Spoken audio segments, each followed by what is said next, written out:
ওই যে একটা ফুলকপি গাছ, ওই যে একটা, এখানে একটা, আর ওখানে একটা ছিল যেটা তুলে নেওয়া হয়েছে, ওগুলো বড় হয়ে গেছিল। এই যে একটা, আর ওইগুলো সব বিট গাছ। এই যে বিটগুলো কত বড় বড় হয়ে গেছে দেখুন। আমরা তো তুলে নিয়ে গিয়ে জুস করেও খেয়ে ফেলেছি একটার। আর এগুলো সব ওলকপি। এই যে বেশ বড় বড় সাইজের ওলকপি। এটা ধনে পাতা গাছ সব। ডালিয়া ফুলটা কি সুন্দর।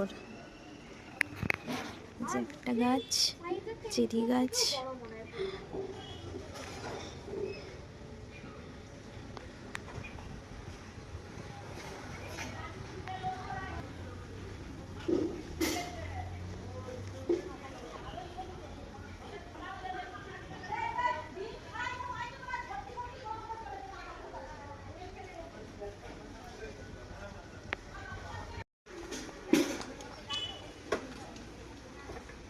কত ছোট ছোট এই যে টমেটো, কত ছোট্ট ছোট্ট টমেটো। দেখো, বাগানের সবজি সবসময়ের জন্যই ভালো।